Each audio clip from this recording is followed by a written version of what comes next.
What's up, everybody? Welcome to Metal Remains Backstage. I am Carlos in New York City, and today we are with Johnny from the almighty Unleashed. All right, man. Thanks for having us.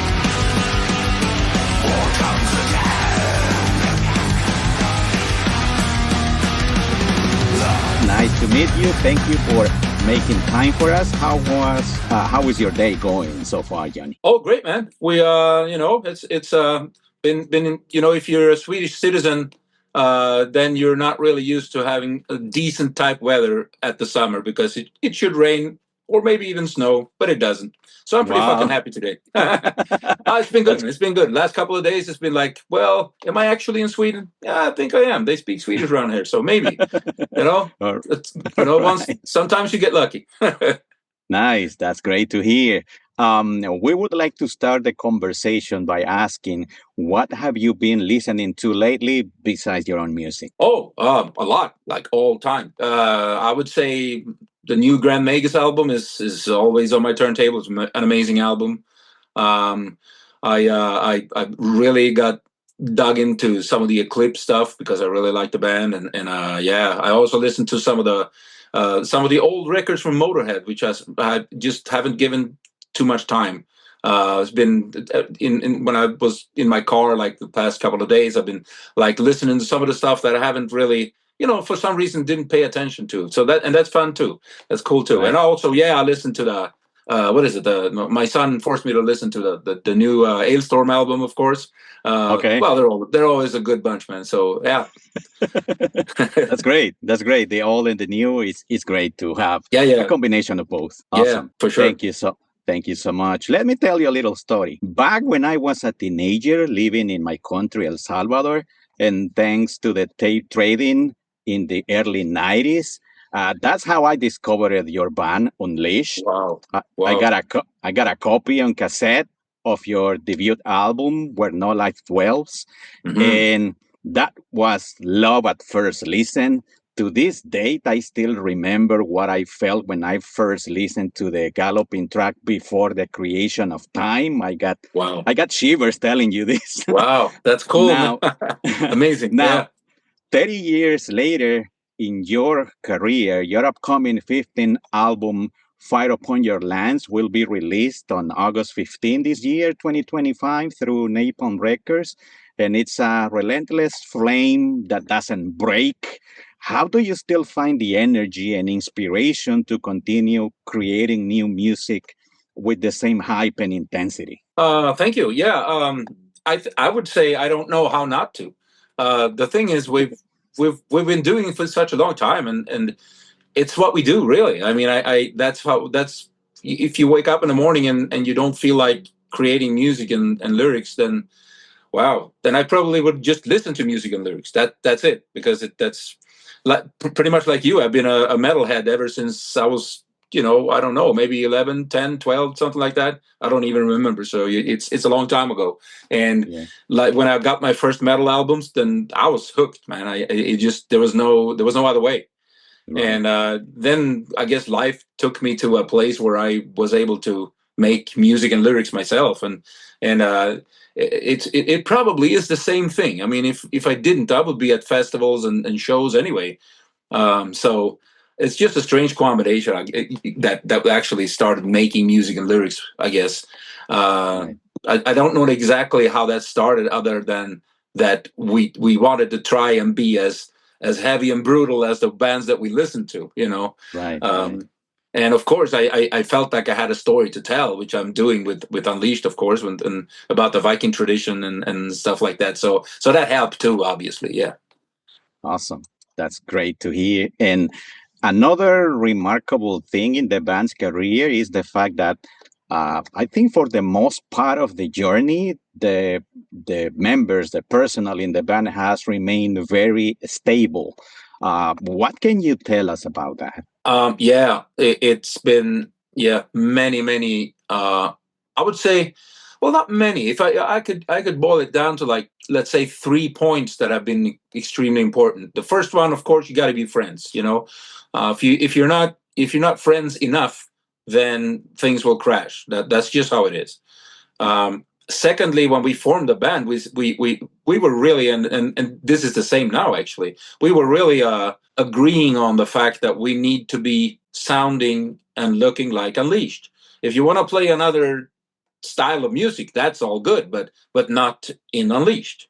So I would say that's something that we pushed really hard on that, and we really agreed on that, and we still do. I'd say third is that we really help out with all things Unleashed. All the band members have to do not exactly an equal share, because that's utopia, but we all have to help out in a way that makes the band continue on its journey, so to speak. And the band have to be more important than me or than Anders, Thomas, and Fredrik individually. And we have to understand that if you have a project like this, that Unleashed, which is, for some people, may look like a project, for us it's more like a part of life, and you don't want to kill a part of life. You don't want to. There's no way to do that other than, well, you could, but then a bit of you dies. So that's how seriously crazy invested we are, I guess. But and that's how you have to look at it, or I would say, at least. Otherwise, it will end earlier than you hope for. And these three things are been really important, for sure. Awesome. And they still always, are. Yeah. It's important that you have those three things always on site to keep it going. That's great, man. Yeah, it's kind of a compass in a way. And if one of those three things would not work, then we have an issue. We have a problem. And then that's something that we have to deal with. And of course, like all other bands in the world, there will be bumps on the road. I mean, it would be strange and it's the same with us. But we handle them because we know that if some of these things won't work anymore, then, if all the guys in the band won't help out, for example, doing things, then it becomes a one-man show or a two-man show. Yeah. And that's not good enough. You can handle that, of course, but for Unleashed, it's always been a four-guy thing. We try and do this as with some kind of democracy, that everybody in the band has an equal say on which songs to appear on an album, which lyrics to appear on an album, and what are the shirts going to look like, and then there are things that somebody would have to decide at the end of the day, maybe to actually have decisions come out of it, Right. Because you can't go and debate things forever. But I don't think we're very unique in that regard. But if it's one guy that decides everything, then that's very easy, I guess, because but then the others would be hired guns, and we have never worked like that. So that's just not for us. So okay, awesome. It's very awesome to know that. That's how it is. After so many years doing this, where do you find yourself more comfortable, on the road or in the studio? Well, of course, you can't have one without the other. That would be, well, you can have just studio and no live shows, but you can't really have live shows and never produce an album. So, but I don't feel less comfortable doing any of them. Okay. But I can tell you what I look forward to more, and that's the live show. The studio is something that it's a lot of it's good fun, and it's a very special thing to do. But I mean, it happens like every third year, or every other year, perhaps. Sometimes every other, and sometimes every third. But that's not something that I walk around and look forward to, because I don't have time for that. That would be crazy. It's not what makes me go up in the morning. We have to look for the next show, for example. Now is going to be, I know where that is, and it's a few weeks from now, and that's the next thing to look forward to. And of course, I feel comfortable about that, because nowadays we're a pretty tight unit, and we really know what's fun and what's not fun, and we kind of cherry pick things. What's going to be fun is what we choose, and so we always have a good time when we go out. Otherwise we'd stay at home. So yeah. That's a strange answer, perhaps, to your question, but I guess it's the truth. It is a valid answer, and I know there are artists that when they are in the studio, they have like I don't know, fried. They feel like they don't flow the same, like if they were on the stage. Mm, That's my reasoning behind the question. I wanted to know that, and okay. also I'm thinking that nowadays the way that music is uh, produced and distributed, it is massively produced by a lot of different bands, a lot of different options out there. Every Friday you have 50, 60 albums coming out. How do you keep yourself afloat with that massive flood of productions coming out? Yeah, I know what you mean. I think that we have, well, like in the past and back in the day, you probably knew every damn album that came out, and you probably knew like half of the musicians by name. But nowadays, of course, like you said, it's almost impossible. Well, it actually is impossible to keep track of things. So you have to cherry pick. I mean, you have to you listen to what to I listen to a lot of stuff, but I have to have some kind of restraint on that, because otherwise I would just be sitting on my desk and on my chair and like listen all the day because Forever, there's so yeah. much out there. Yeah. So I don't really see it as a problem either. I mean, anybody who wants to make a new album and form a band and get out there with his project or her project, of course, go ahead and do it. I mean, that's how I started, way back then. So it's just easier today, a lot easier. Right. And How do you yeah, reach new audiences with your own band on a market like that? I think the best way to do is just to be whatever you're good at. Do whatever you're good at. I don't think I'm not sure. You know that there are so many different ways nowadays to promote yourself, and some people and some bands really like to kind of go with the flow and change things in order to come to a new market, so to speak. Mhm. That never worked with Unleashed, and it never will. We're quite a tight bunch, really, and I don't have a dream that says I need to play for this type of crowd or another type of crowd, or whatever. I don't feel the urge. I don't understand it either, because Mhm. it's like, really, when I was younger and today I pick up an album, even if it's a band that's been around for 35 years, it's still something that I want to listen to it, and I want to understand it. I want to if I listen to let's say a new Iron Maiden album, I want it to sound like Iron Maiden. I don't want it to sound like new metal, because that's not Iron Maiden, let's say. Mhm. And I think that's the same, and it's been like that all the time. When I was younger, and there was no really very little brutal music, and I picked up the first couple of Motorhead albums or Saxon albums and Judas Priest, and I was like, wow, man, this is going to stay with me forever. And it fucking Mhm. did. But there's a reason for that.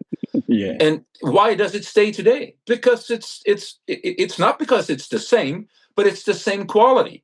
And they know, they don't fool around with whatever they're creating. And this probably the same with those guys in these bands. They still have the same influences. They probably still listen to the same type of music that they did when they were younger, and they Right. still enjoy it. And that's why Mhm. metal is such a damn strong type of music, man. Yeah. It's just amazing. I'm obviously, when we were younger, when we were 12, we had no idea that this is gonna happen when we're like 40 or 50 or 60. Yeah. But fuck, man, there's no way it's going away. It's just No. it's here to stay. And that's not just a line in somebody's lyric. It is here to stay. So, and I think that's amazing. I think that's absolutely fantastic. It just goes to show that whatever you create 30 years ago, and like 15 years ago or 5 years ago, if it's good enough, it's strong enough, then it'll survive. It'll be out Yeah. there.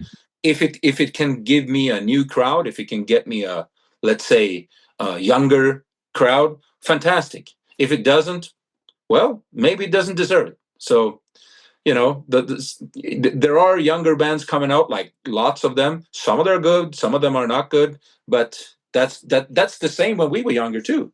Yeah. Not all the bands that came out in the early 90s are still here. A lot of them Mhm. crashed. So yeah. Yeah, yeah, and I'm glad that metal is still here, and it will be, I hope, forever, because I couldn't live without it. Right, right. No, I agree. I agree. Well said. I mean, that's exactly it. Yeah. Now, changing gears a little bit, let's talk a little bit about the album cover for your album, Fire Upon Your Lands. The work is very intense in the cover. Can you elaborate on the concept behind it? Yeah. This storyline that I've been writing about now for what is it, albums, I think, 6 albums. Is then from this book that me and a friend wrote about. It's called The World of Odelheim. And so all the chapters that, well, we never finished it, like that's, and we never published it, but I translated much of it to songs now. So the chapters went into songs, so to speak, and that's where we are right now. And I mean, the story hasn't ended yet, so that's why we keep doing it on the albums. Everybody seemed to like it anyway, so that's fine. But I guess we just keep on doing that, and nobody said to me, "Let's stop." So I think that since it works, it's a fun thing to do to keep the book alive, although it never was published to people, so nobody really knows if I'm correct or not. But maybe that wasn't your question, by the way. But yeah, that's what and the album cover artwork, I would say, is a strange thing because that's in between two songs. It's an event from the book, from the storyline, but it's in between two lyrics. So an event between two lyrics, so to speak. Yeah. Oh, wow, that's great. And do you think that book will be published one day in the future?